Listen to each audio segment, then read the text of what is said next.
ሰላም ለእናንተ ይሁን። በዓለም ዙሪያ ለምትኖሩ ለሰው ልጆች ሁሉ ዛሬ የማቀርበው የሉቃስ ወንጌል ምዕራፍ 2 ነው። ኑ አብረን እናንብብ። በዚያም ወራት ዓለሙ ሁሉ እንዲጻፍ ከአውግስጦስ ቄሳር ትእዛዝ ወጣች። ቀረኔዎስ በሶርያ አገረ ገዢ በነበረ ጊዜ ይህ የመጀመሪያ ጽሕፈት ሆነ። ሁሉም እያንዳንዱ ይጻፍ ዘንድ ወደ ከተማው ሄደ። ዮሴፍም ደግሞ ከዳዊት ቤትና ወገን ስለነበረ ከገሊላ ከናዝሬት ከተማ ተነስቶ ቤተልሔም ወደምትባል ወደ ዳዊት ከተማ ወደ ይሁዳ ጸንሳ ከነበረች ከእጮኛው ከማርያም ጋር ይጻፍ ዘንድ ወጣ። በዚያም ሳሉ የመውለጃዋ ወራት ደረሰ። የበኩር ልጇንም ወለደች፣ በመጠቅለያም ጠቀለለችው። በእንግዶችም ማደሪያ ስፍራ ስላልነበራቸው በግርግም አስተኛችው። በዚያም ምድር መንጋቸውን በሌሊት ሲጠብቁ በሜዳ ያደሩ እረኞች ነበሩ። እነሆም የጌታ መልአክ ወደ እነርሱ ቀረበ፣ የጌታ ክብርም በዙሪያቸው አበራ፣ ታላቅ ፍርሃትም ፈሩ። መልአኩም እንዲህ አላቸው፣ እነሆ ለሕዝቡ ሁሉ የሚሆን ታላቅ ደስታ የምሥራች እነግራችኋለሁና አትፍሩ። ዛሬ በዳዊት ከተማ መድኃኒት እርሱም ክርስቶስ ጌታ የሆነ ተወልዶላችኋልና። ይህም ምልክት ይሆንላችኋል፣ ሕፃን ተጠቅልሎ በግርግምም ተኝቶ ታገኛላችሁ። ድንገትም ብዙ የሰማይ ሰራዊት ከመልአኩ ጋር ነበሩ፣ እግዚአብሔርንም እያመሰገኑ ክብር ለእግዚአብሔር በአርያም ይሁን፣ ሰላምም በምድር ለሰውም በጎ ፈቃድ አሉ። መላእክትም ከነርሱ ተለይተው ወደ ሰማይ በወጡ ጊዜ እረኞቹ እርስ በርሳቸው እንግዲህ እስከ ቤተልሔም ድረስ እንሂድ፣ እግዚአብሔርም የገለጠልንን ይህን የሆነውን ነገር እንይ ተባባሉ። ፈጥነውም መጡ፣ ማርያምንና ዮሴፍን ሕፃኑንም በግርግም ተኝቶ አገኙ።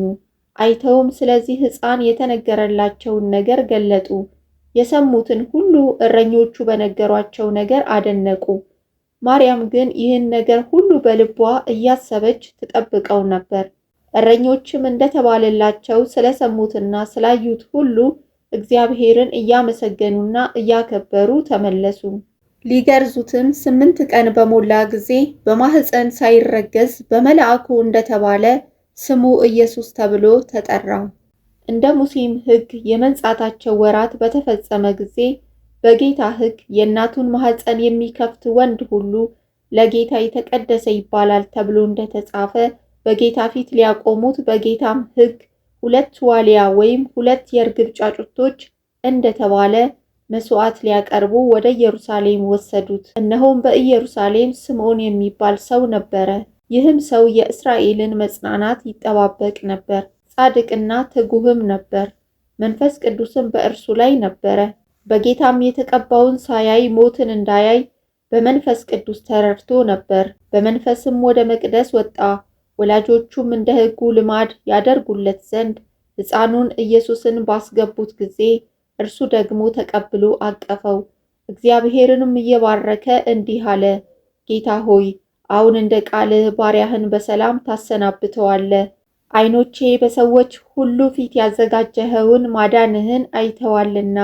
ይህም ለአሕዛብ ሁሉን የሚገልጥ ብርሃን፣ ለሕዝብህም ለእስራኤል ክብር ነው።